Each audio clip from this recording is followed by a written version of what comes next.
Hey, this is Greg from SoldNextWeek.com, and for you real estate agents out there, you might be thinking, what's going to be different about this process than any other short sale listing that you've done if you've done one in the past? The process is different. It's quite different. So we want to make sure that you're aware of certain things that need to get done because they're imperative to the process.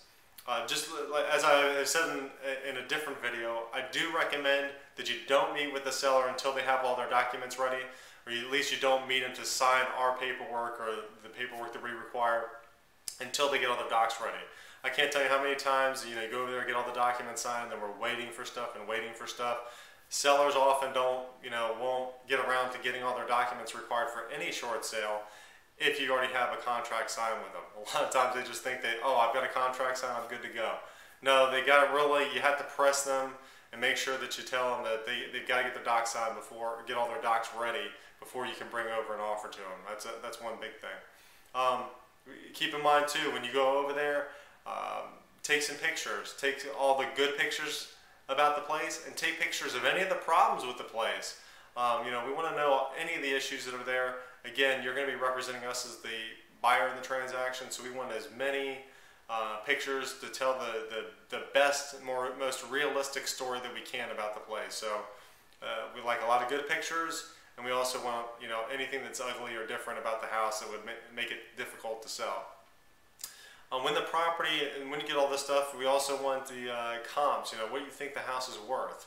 Realistically, we want to know what the house is worth. What's out there that we're competing against? What are some of the short sales that are on the market? The REOs in the market?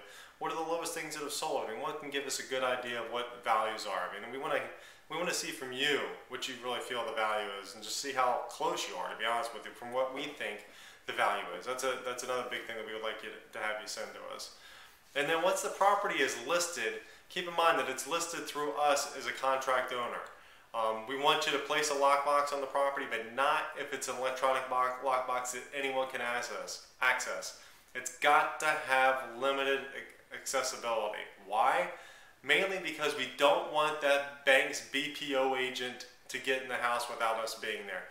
If that bank's BPO agent gets in, and that typically the bank's BPO agent is some kind of real estate agent that will have access to the MLS, and we'll have some kind of lockbox. So if you've got an electronic lockbox, they won't even call you. They'll just go over there and do the interior BPO without calling you. They don't want to bug you. That's what they're probably thinking.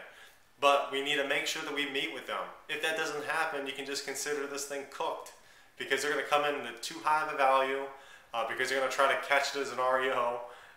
So they'll probably put it in a high value, and then the short sales are going to be done. So we got to make sure that we make it so that bank's BPO agent does not get into place. So if you're in an area that's got an electronic lockbox, on this one you're going to have to use a mechanical one. Something that's going to, again, limit the accessibility to the house. And then the offers that come in. Just keep in mind that the offers that are coming in are coming on to us as the contract owner to the place. So a lot of agents out there think that, hey, I've got to present every offer that I get to the bank. No, that's not the case. You don't have to present every offer to the bank.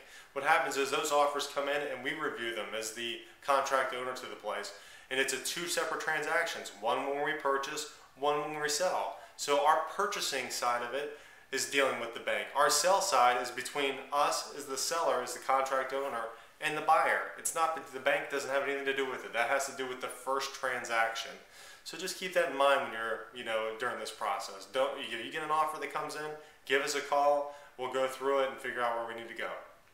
So those are probably the biggest points, the biggest differences. Make sure you follow those. Those are probably the biggest things that differentiate this from a typical listing or maybe even a typical short sale listing. If you got any questions, give us a call, shoot us an email, and we'll be happy to answer them. And again, we look forward to working with you on your next short sale listing lead. Give us a call or shoot us an email if you've got something, or fill out the form over to the right. Look forward to working with you.